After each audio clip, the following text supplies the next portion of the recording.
자, 이번엔 말초신경을 볼 거고요. 아까 전에 봤던 중추신경은 뇌와 척수를 중심으로 하는 거고, 뇌와 척수에서 이제 우리 말단으로 뻗어나온 걸 말초신경이라고 해요.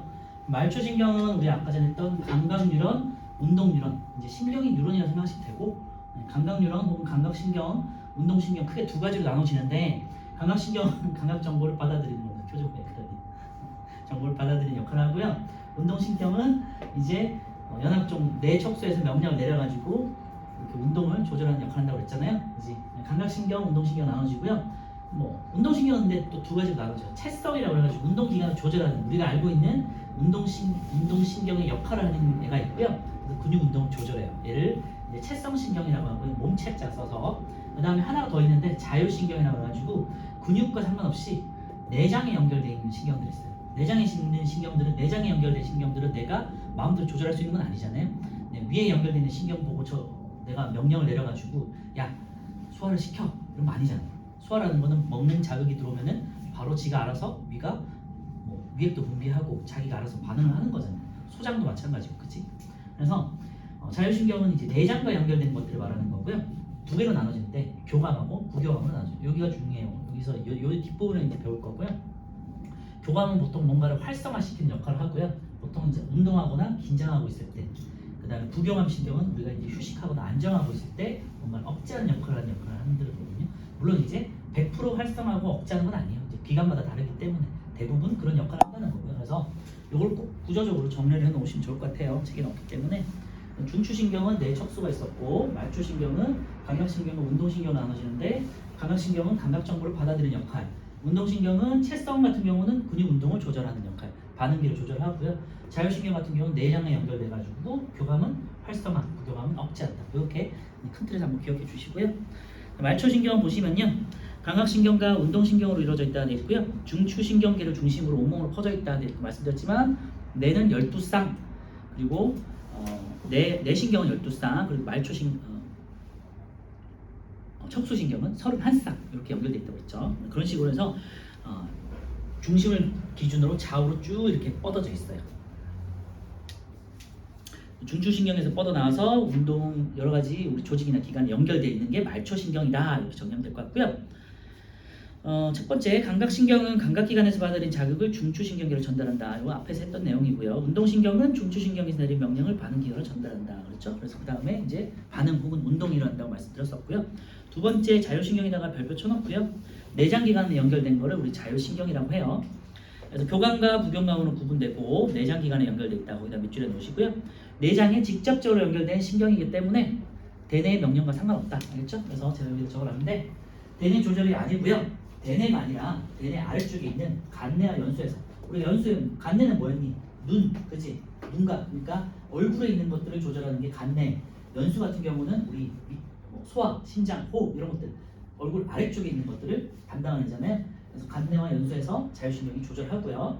그다음에 의지와 상관없는 대뇌가 상관이 없으니까 의지와 상관없고요. 기능은 지가 알아서 음식이 들어오면 아니면 호흡이 모자라면, 산소가 모자라면 호흡을 활성화시키고, 그 다음에 음식이 들어오면 소화를 활성화시키고, 피가 잘 돌게끔 심장 박동을 하게 하고, 이런 것들이 이제 연수에서 보통 조절하잖아요. 이런 것들을 자율신경이 조절한다는 거고요. 이런 거 말씀드렸지만 생명 유지와 관련된 것들, 소화, 순환, 호흡, 호르몬 분비 이런 것들을 조절하고요. 그 다음에 교감과 부교감으로 나눠지고, 이제 이 단어도 한번 기억해 주시면 좋을 것 같은데요. 서로 상반되는 작용을 하는 거잖아요. 교감하고 부교감이. 교감은 보통 활성화시키고 부교감은 억제시킨다고 했잖아. 그 반대된 작용이잖아. 그래서 이런 거는 길항작용이라는 이제 단어를 쓰거든요. 생물학에서는. 이제 고등학교 때 나오는 용어니까 표시만 해두면 좋을 것 같고요. 내장기관을 이제 활성화시키거나 억제시키거나 하는 반대된 작용을 이제 교감과 부교감이 한다라는 거. 자율신경은 교감, 부교감. 학교에도 교감쌤이 있고 부교감쌤이 있잖아요. 부교감쌤 없나? 이런 식으로 이제 두 분이 알아서 하는 거로 기억해 주시고요. 교감은 이제 이렇게 써놓으시면 돼요. 옆에다가 운동 긴장 때, 그다음 부교감은 휴식 안정 때 내 몸이 어떻게 활성화되는지 한번 볼게요. 자, 교감 이제 운동할 때 생각해 보세요. 운동할 때는요, 눈이 어떻게 되니? 이렇게 졸리면 안 되잖아. 눈이 커져야겠지. 그래서 동공이 확대돼요. 그 다음에 운동하는데 호흡이 느려지면 되니? 안 되잖아. 호흡이 촉진돼요, 그지? 그래서 촉진에 동그라미 쳐놓고요. 심장박동 운동할 때 어떻게 되니? 빨라져야 되잖아요. 그러니까 촉진되겠죠. 소화는 어떻게 되겠니? 운동하고 있는데 소화를 계속 시키면 안 되잖아. 소화를 억제시켜야겠죠, 이때는. 그래서 소화는 억제가 되겠고요. 마찬가지로 침 분비 이런 것도 억제가 돼요. 그 다음에 옆에다가 하나만 더 써주시면요, 방광을 써주시고요. 근데 운동하고 있는데 오줌 마르면 되니? 안 되잖아요. 방광은요, 오줌을 저장하는 거예요. 그래서 방광 같은 경우는 확장이 되겠죠. 그래서 여기 한번 적어볼게요. 동공은요, 확대되고요.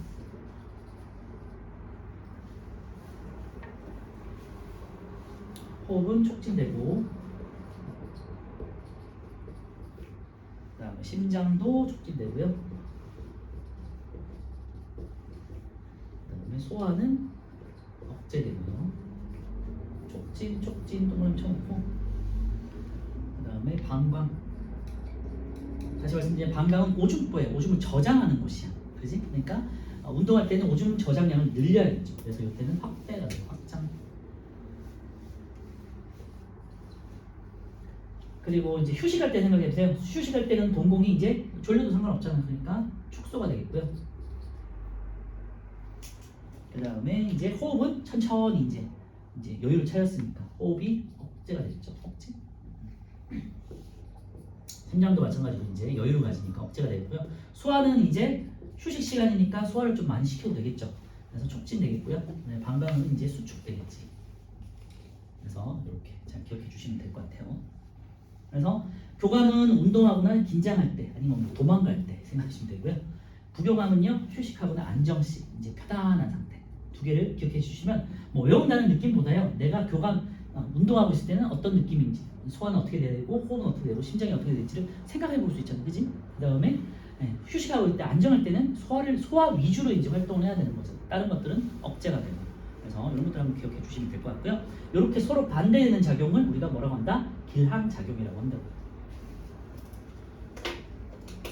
자, 오른쪽에 5번 같이 볼게요. 말초신경계에 대한 설명 돼 있고, 1번 척수는 말초신경계에 속한다 돼 있는데 X가 되겠고요. 척수는 중추신경계. 부교감신경은 심장박동을 억제하죠. 그러니까 X가 되겠고요. 감각신경과 운동신경으로 이루어져 있다 돼 있는데 맞아요. 자율신경은 대뇌 명령을 받아서 내장기관의 운동을 조절한다 돼 있는데요. 대뇌 명령을 받지 않고 자율적으로 내장기관의 운동을 조절한다. X.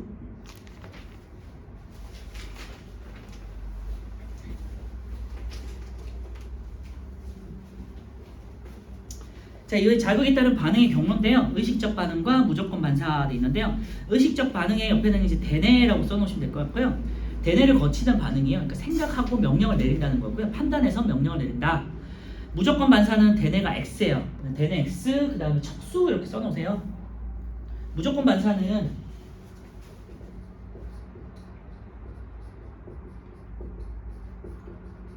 대뇌가 관여하지 않고요. 그러니까 생각을 하지 않는 거야. 생각하지 않고 바로 그냥 몸이 알아서 반응을 한다는 거고, 척수하고 연수하고 중간뇌.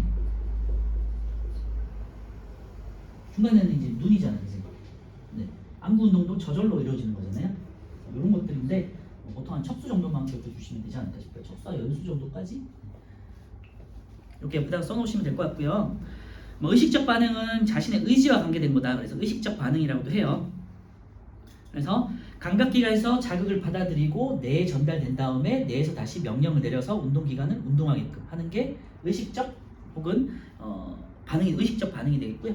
무조건 반사 혹은 무의식적 반응 같은 경우는 이제 자극에 반응을 하는데 바로 대뇌를 거치지 않고 척수나 연수를 거쳐서 바로 그냥 몸으로 밖으로 나가는 거. 그래서 운동하게끔 하는 걸 말하는 거예요.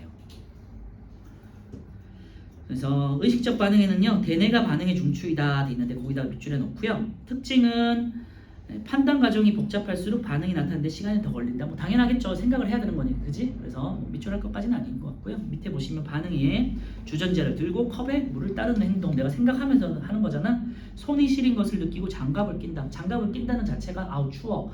내가 장갑을 꺼내서 껴야지 생각하는 거잖아요. 판단 내리고.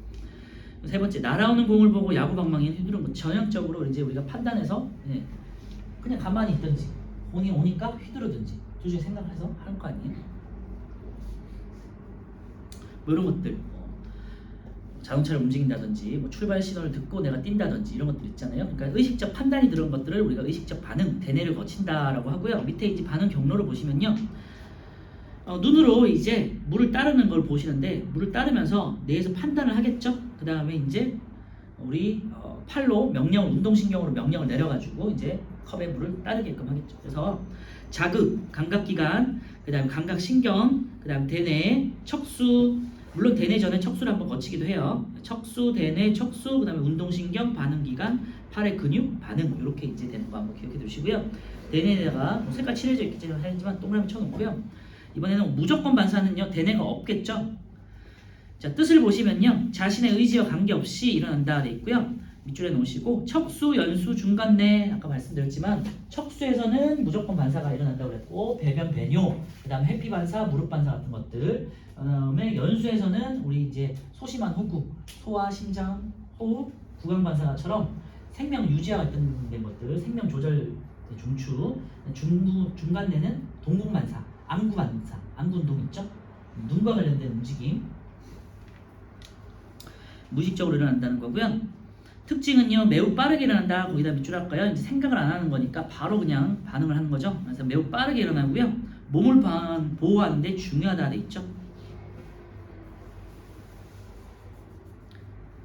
요거는 이제 우리가 진화적으로 뭔가 생각하지 않고 우리 생명을 보호하기 위해서 그래서 진화적으로 이렇게 대뇌를 거치지 않게 됐다라고 생각하시면 될 것 같고요. 척수, 연수, 중간내 낸데 다시 한번 정리하면요. 척수는 뜨겁거나 날카로운 물체가 몸에서 닿았을 때 몸을 움츠리는 반사. 여기 이제 회피 반사가 되겠고요. 회피 반사의 다른 말로 이제 움츠림 반사라고도 하거든요. 그다음 밑줄에 놓으세요. 그래서 움츠림 반사, 그다음에 무릎 반사. 뭐 하나 더 추가한다면 배변, 배뇨 이런 것들 추가해 주시면 될 것 같고요. 연수는 아까 전에 뭐 말씀드렸지만 기침, 재채기와 같은 구강 반사 있죠. 그다음에 하품, 구토 또 한번 써놓으세요. 하품도 입에서 일어나는 현상이고 토 해봤니 여러분들? 뭐 구토 같은 경우도 이제 입으로 나타나는 현상이잖아요. 그래서 입과 관련된 것들 기침, 재채기, 딸꾹질, 그 다음에 침분비, 하품, 구토 이런 것들이 연수에서 일어나는 것들이에요. 중간내는요 이제 동공 반사. 네, 그래서 이제 경로를 보시면요 자극이 있어 감각기관, 그 다음에 감각신경을 거치고요. 그 다음에 척수에다 동그라미 쳐놓고 바로 내가 없죠. 뇌를 거치지 않고 생각하지 않고 운동신경으로 바로 그냥 이제 반응기관이 전달하게끔 해요. 바늘기관에 전달해서 수축하게끔 근육을 수축하게 해요. 반응기관, 반응 이렇게 되겠죠. 그래서 대뇌를 거치지 않는 거 잘 보시면 될 것 같고요. 오른쪽에 반응 경로 비교돼 있는데요. 앞정을 밟았을 때랑 공을 보고 원하는 방향으로 칠 때랑 눈을 감고 더듬어서 책상 위에 연필을 집어들 때랑 한번 보시면 될 것 같아요. 쭉 한번 읽어보시고요. 네, 보는 시간 1분 드릴게요.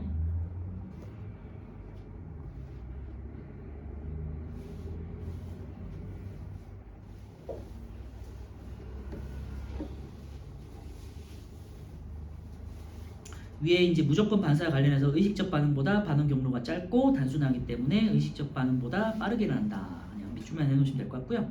예로는 무릎 반사, 동공 반사가 있다 말씀드렸었고요. 오른쪽에 6번하고 7번하고 풀어볼게요.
자, 6번 무릎 반사의 중추는 척수이다 맞고요. 의식적 반응은 대뇌 판단 과정을 거친다. 맞고요. 무조건 반사는 의식적 반응에 비해서 느리다 되는데 빠르죠. X가 되겠고요. 손이 시린 것을 느끼고 장갑을 낀다. 대뇌가 판단하는 거죠. 그러니까 의식적 반응이 되겠죠. O가 되겠고요. 무조건 반사는 대뇌 판단 과정이 복잡할수록 반응이라는데 시간이 더 걸린다 되는데 이거는 의식과 관련된 거지. 그러니까 X가 되겠죠. 7번은 뜨거운 냄비에 손이 닿았어. 자신도 모르게 손을 떼는 반응이고요. 자극, 감각기관, 감각신경, 척수, 운동신경, 반응기관, 반응, 무조건 반사 혹은 무의식적 반사가 되겠고요. 신호등이 초록불로 바뀐 것을 보고 건너는 반응, 내가 생각하는 거잖아요. 그러니까 기억은 대뇌가 되겠고 그 다음에 척수로 이어져서 운동신경, 반응기관, 반응 이렇게 되겠죠. 오늘 시험은 여기까지 이제 나올 거예요. 이제 자극에 대한 반응의 경로까지 해서 중추신경, 말초신경까지 나오니까 참고해 주시고 아마 많이 틀릴 거예요. 8번 하기 전에 다시 왼쪽으로 와가지고 호르몬 볼게요. 호르몬이요. 우리 몸에서 이제 뭔가를 조절하는 생리 작용을 조절하는 것들이 두 가지가 있는데 신경하고 그 다음에 호르몬이에요. 이번에는 호르몬에 대해서 배울 거고요. 신경 같은 경우는 아까 전에 말씀드렸지만 우리가 신경 세포체, 신경 세포, 그러니까 뉴런을 통해서 이루어지는 자극이고요. 감각신경, 연합신경, 그 다음에 운동신경으로 해가지고 자극이 일렬로 쭉 연결되는 활동이라고 그랬잖아요. 호르몬은 다른 거예요. 그래서 호르몬은요 특정 세포나 기관으로 신호를 전달해서 몸의 기능을 조절하는 물질이 있는데 거기다 밑줄에 놓으시고 화학물질이에요. 그래서 우리 몸에서 분비되는 화학물질을 말하는 거고요. 우리 몸에 분비샘이라고 해가지고 여러 가지 호르몬들이 분비되는 곳이 있어요. 그래서 샘처럼 여기가 이제 피부가 있다면 피부가 아니고 상피 세포가 있다면 이 안쪽에다가 분비 세포들이 있거든요. 이렇게 해서 그래서 여기가 호르몬이 만들어져서 이렇게 이제 여기가 혈관이 있고요. 이제 이렇게 관으로 연결된 게 아니라 샘 같은 부분들이 있어요. 호르몬을 만드는 분비 세포들이 있어서 분비샘에서 이렇게 이제 호르몬을 만들어서 주변으로 분비를 하면 여기가 이제 혈관에 가가지고 혈관을 타고 호르몬들이 각각의 조직 세포에 가가지고 기관이나 세포로 이어지는 거거든요. 그래서 호르몬마다 자기가 역할을 하는 곳들이 있어. 그래서 예를 들면은 뭐 인슐린이다. 그러면은 이제 소화기관에 가가지고 이제 포도당을 흡수하는 역할을 하고 이런 것들을 할 거거든요. 그래서 호르몬마다 자신이 하는 기능이 딱 정해져 있다라고 생각해 주시면 되고요. 자, 호르몬의 특징 한번 볼게요. 1번 내분비샘에서 만들어진다는 얘기인데 거기다 밑줄에 놓고요. 외분비샘이라는 거는 관이 있어서 밖으로 이제 관으로 나가는 걸 외분비샘이라고 하고요. 호르몬 같은 경우는 내분비샘에서 예를 들면 외분비샘 돼 있잖아요. 외분비샘, 내분비샘으로 나눠지는데요.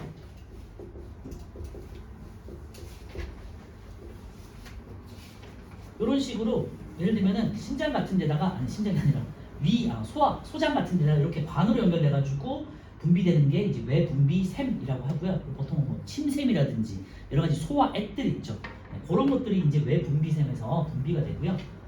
침샘, 침이라든지 뭐 소화액 이런 것들이 외분비샘에서 분비되고요. 내분비샘은 아까 전에 말씀드렸지만 이렇게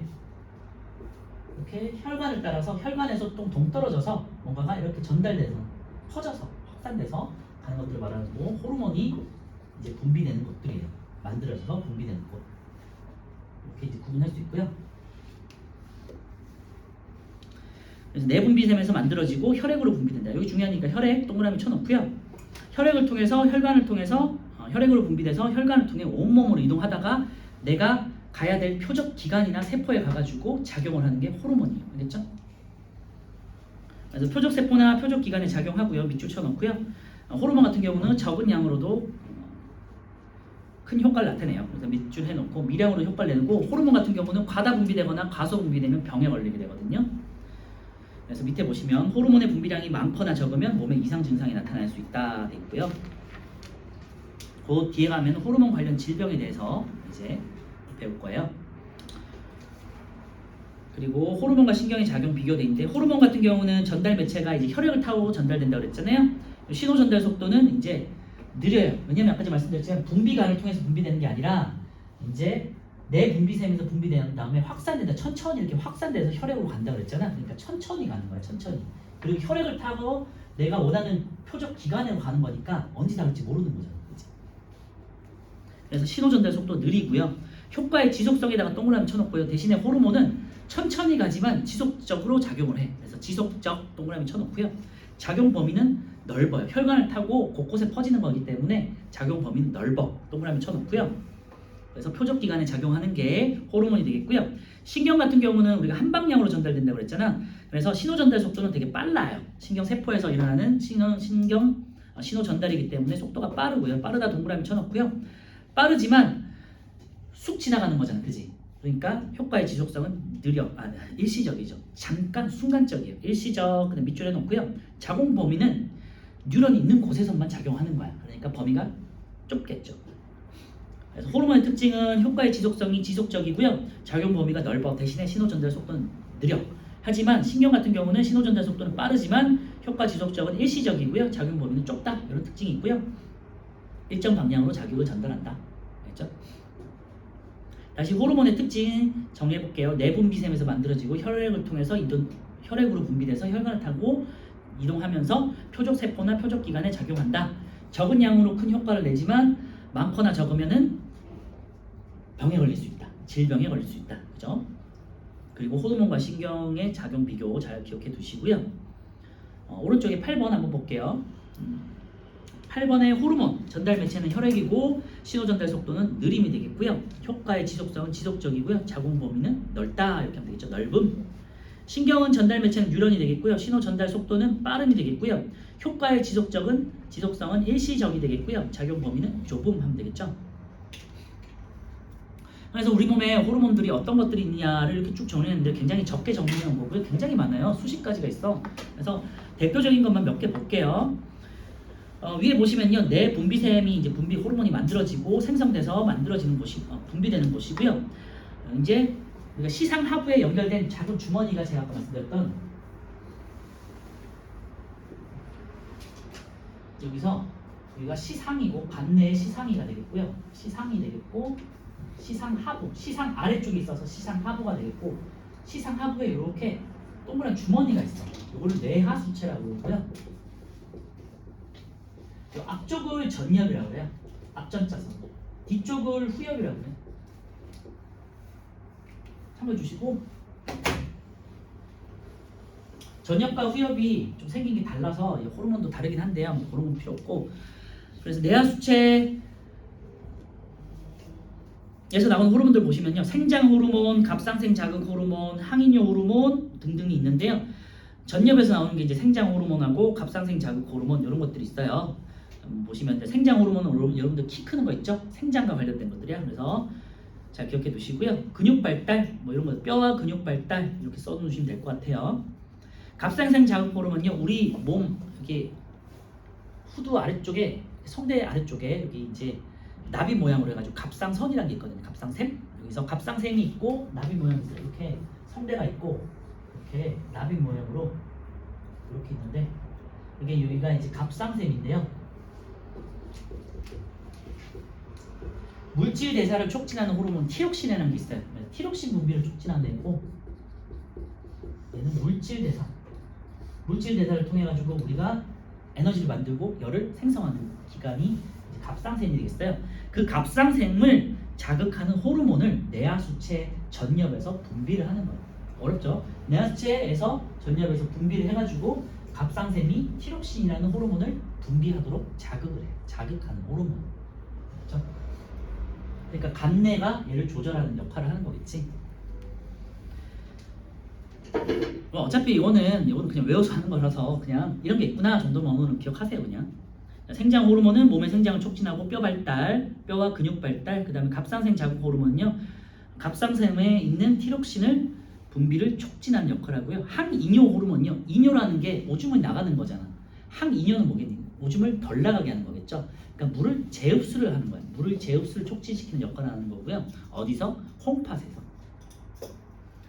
그래서 콩팥에서 물의 재흡수를 촉진하고요. 얘는 이제 뇌하수체 후엽이 하는 역할이에요. 후엽이에요. 정확하게는. 그래서 후자 써놓으시면 될 것 같고요. 이 밖에도 뭐 뇌하수체 전엽에서는요 생식샘 자극 호르몬이라고 그래가지고 여러분들 뭐 생식샘에서 호르몬이 이제 있잖아요. 테스토스테론, 뭐 에스트로겐 뭐 이런 것들, 여성 호르몬, 남성 호르몬들 있죠. 이런 것들을 분비를 할 수 있도록 도와주는 역할을 하는 호르몬도 있어요. 근데 없지만 여기는 안 쓰여 있으니까 넘어갈게요. 생장 호르몬, 갑상생 자극 호르몬, 항인효 호르몬 넘어갔고요. 이제 갑상생에는 티록신 돼 있죠. 티록신 굉장히 중요하고요. 세포 호흡을 촉진한다 돼 있는데 거기다 밑줄에 놓고요. 물질 대사를 촉진하는 거예요. 물질 대사를 촉진하고요. 그 다음에 이제 열을 생산하기 때문에 티록신은 체온을 유지할 수 있어요. 추울 때 얘가 나오면서 열을 이제 발생시키는 거예요. 그리고 부신인데 있는데요. 처음 들어보시겠지만 콩팥 위쪽에 이제 주머니들이 있어요. 삼각형 모양의 주머니가 달려 있거든요. 그걸 이제 부신이라고 하고요. 부신에서도 여러 가지 호르몬이 나오는데 많은데 여기서는 우리는 아드레날린 정도만 기억하고요. 다른 이름으로 에피네프린이라고도 해요. 그래서 얘는 이제 교감신경과 같은 역할을 한다고 생각하시면 돼요. 심장박동을 촉진하고요. 혈당량을 증가시키고 혈압을 상승시킨다 되는데 이런 게 있구나 정도만 기억하시고요. 그리고 이자는 이자는 많이 들어봤을 거예요. 간에 붙어 있는 작은 이제 길쭉한 주머니가 되겠죠. 그래서 여러 가지 소화액도 분비하지만 이자액에서의 소화 효소도 분비하지만요. 또 호르몬을 분비하는 기관이거든요. 그래서 호르몬은 인슐린 같은 경우는 혈당량을 감소하고요. 글루카곤 같은 경우 혈당량이 증가하는데요. 혈당량이 동그라미 쳐놓고요. 그 다음에 위에서 갑상생 같은 경우 티록신에다 동그라미 쳐놓으세요. 이 호르몬 두 개 굉장히 중요하니까 참고하시고요. 인슐린은요 혈당량을 감소시키는 역할을 하는데 혈당량이란 거는 피 속에 있는 포도당의 양이에요. 그러니까 밥을 먹으면 혈당량이 올라가. 그러니까 얘를 낮춰줘야 되거든요. 너무 높으면요 혈당량은 포도당은 우리가 몸에서 에너지를 만드는 거잖아요. 그러니까 혈당량이 높아서 얘를 낮추지 못하면 오줌을 타고 그냥 밖으로 나가버려요. 그러니까 안 되잖아요. 그러니까 몸이 흡수를 시켜야 되잖아요. 그래서 인슐린이 나와가지고 포도당을 글리코겐으로 간에서 흡수하도록 해줘요. 글루카곤은 반대되는 작용이에요. 혈당량을 증가시키는 역할인데 배가 고플 때 글루카곤이 나와가지고요. 간에서 글루코젠을 포도당으로 전환시키면서 포도당이 이제 혈당량을 증가시키는 역할. 피에 이제 포도당을 증가시켜가지고 혈당량을 증가시키는 역할을 한다. 그래서 인슐린은 혈당량을 감소하고 글루카곤은 혈당량을 증가한다. 이렇게 써주시고요. 이런 거는 이제 기량작용이라고 했죠. 그리고 난소 같은 경우는 여성 호르몬 에스트로겐이고요.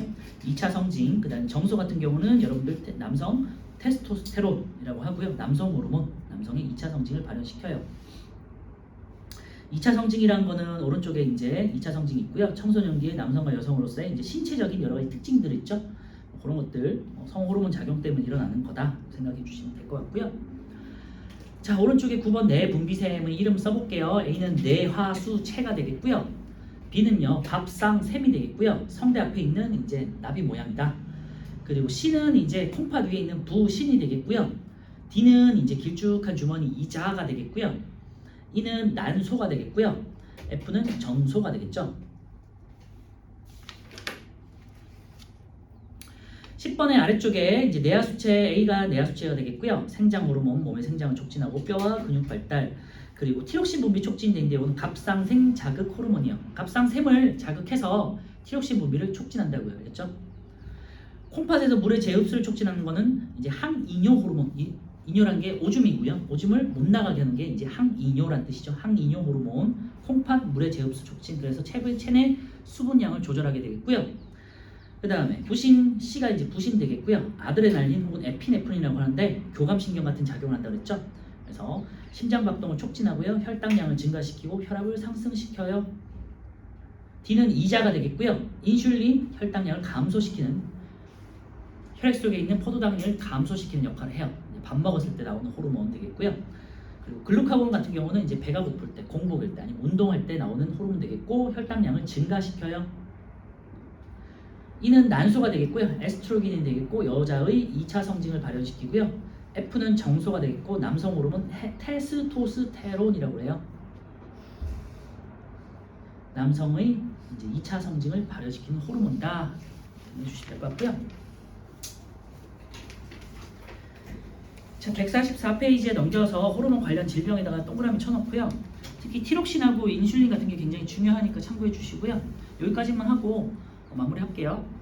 생장 호르몬이 결핍해요. 생장 호르몬이 결핍해. 당연히 키가 덜 자라겠죠. 요거를 이제 소인증이라고 하고요. 성장기 때 생장 호르몬이 적게 나오면 키가 작아요. 그래서 소인증이라고 하고요.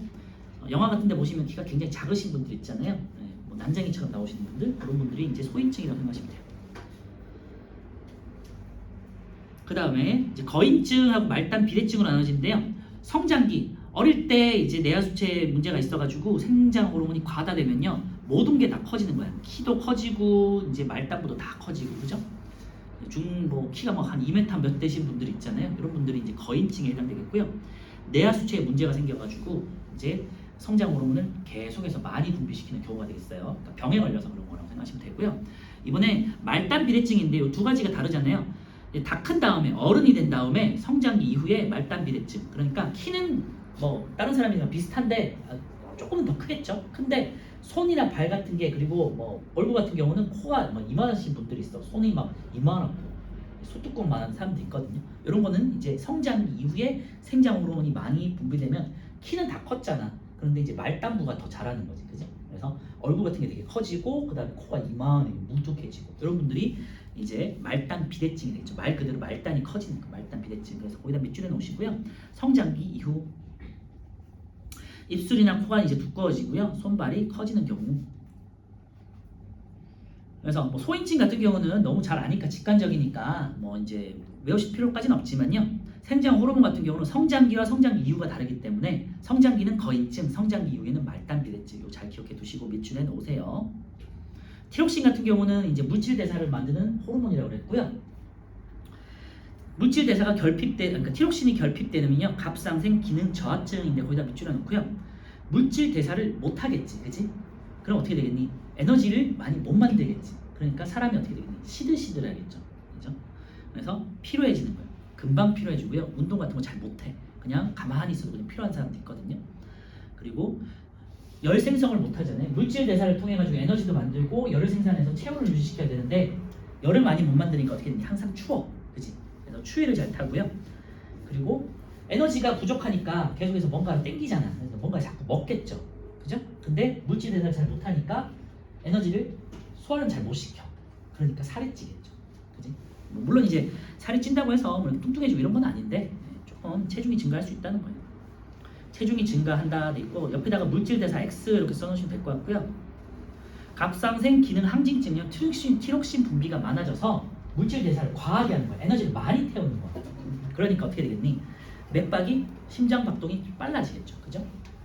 빨라지면서 그리고요. 요 특징인데요. 여기다가 똥을 밑줄에 놓고요. 눈이 돌출돼요. 그래서 한 번씩 이제 탤런트라든지 뭐 TV 같은 데서 나오시는 분들 중에 이렇게 눈이 튀어나오시는 분들이 나오거든요. 한 번씩. 그래서 이 병에 걸리게 되면은 이제 갑상생 기능 항진증이 들리고 눈이 돌출돼요. 이거는 이제 치료가 가능해요. 약을 복용하면서 이제 병원 다니면 치료 가능해요. 눈이 이렇게 튀어나오는 것처럼 됐다가 이렇게 왜 튀어나오냐면 이제 몸이 이제 꽉 마르게 되니까. 그래서 이제 눈이 이렇게 튀어나오거든요. 압력이 증가되면서 어쨌건 눈이 돌출되고요. 이 사람들은 에너지를 과하게 태우는 거잖아요. 그러니까 몸에서 에너지를 계속해서 태우는 거예요. 그러니까 체중이 감소하겠죠. 그래서 체중 감소 밑줄에 놓고요. 물질 대사 과다 이렇게 써놓으시면 되고요. 호르몬 중에서 가장 중요한 호르몬을 찾아라 그러면요. 그리고 또 생물에서 가장 중요한 내용 중 하나다 그러면 인슐린이에요. 여러분 고등학교 수능까지도 계속해서 나오는 내용이 인슐린이거든요. 인슐린에 의해서 인슐린이 부족해서 생기는 병이 이제 포도당이 흡수를 못하게 되기 때문에 당뇨병에 걸리게 돼요. 그래서 당뇨병 동그라미 쳐놓고요. 인슐린이 결핍되는 경우 당뇨병. 생물학에서도 가장 중요한 내용 중 하나고요. 여러분들 수능 볼 때도 항상 따라다니는 거. 당뇨병은 이제 두 가지 형태로 나누는데 1형, 2형 이렇게 나눠지는데요. 그런 거 나중에 배우시고요. 어쨌건 당뇨병, 포도당이 인슐린이 결핍돼서 포도당 흡수를 못해서 오줌으로 포도당이 계속해서 빠져나가는 경우예요. 그래서 쉽게 피로해지고요. 포도당이 부족하니까 에너지를 못 만드니까 쉽게 피로해지고요. 체중이 감소하고요. 포도당이 계속해서 빠져나가니까. 그 다음에 당뇨, 오줌에 포도당이 섞여 있다. 당뇨란 뜻이거든요. 그래서 오줌에 당이 섞여 나온다. 그 다음에 오줌에 포도당이 해서 계속해서 빠져나가니까 삼투압이 오줌 쪽으로 걸리겠죠. 그러니까 물이 계속해서 밖으로 빠져나가는 거예요. 그래서 당뇨병에 걸리게 되면요. 오줌을 많이 누게 돼. 다뇨가 되겠고요. 오줌을 많이 누니까 물을 많이 마시게 되겠죠. 다음이 되겠고요. 갈증을 느끼게 되겠고요. 삼투압 때문에 오줌이 계속해서 빠져나가잖아. 그리고 그러면은 음료를 많이 마셔야겠죠. 다음 하게 되고 또 이제 에너지가 계속해서 빠져나가니까 포도당이 계속 빠져나가니까 배가 계속 고파. 그래서 음식을 계속해서 먹게 돼. 허기져요. 그래서 이런 특징이 있어요. 다 3다라고 하거든요.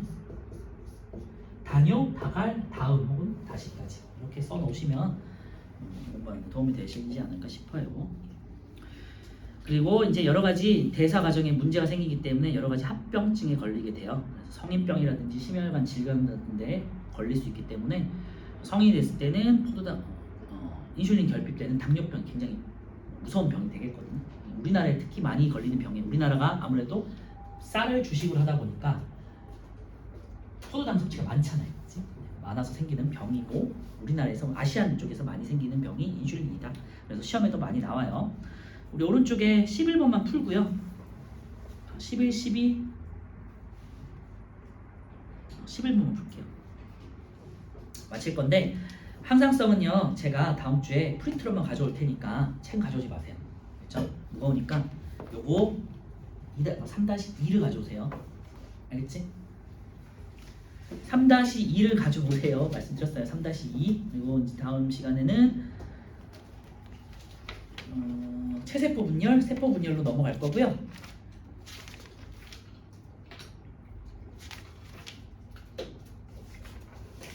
세포 분열하고 그 다음에 사람의 발생까지 나갈 수 있으면 나가고요. 이거를 나갈 거니까 이거는 준비해 주시고 이 부분 항상성은요 되게 간단하기 때문에 제가 그냥 프린트로만 간단하게 정리하고 마무리할게요. 알겠죠? 자, 11번 볼게요. 티록신 분비 촉진은요 갑상생 기능 저하증이 되겠고요. 분비가 부족한 경우는요 갑상생 기능 저하증이 되겠고요.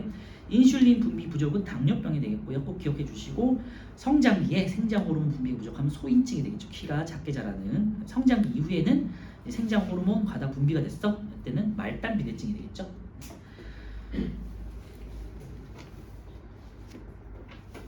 네, 오늘 여기까지 하고요.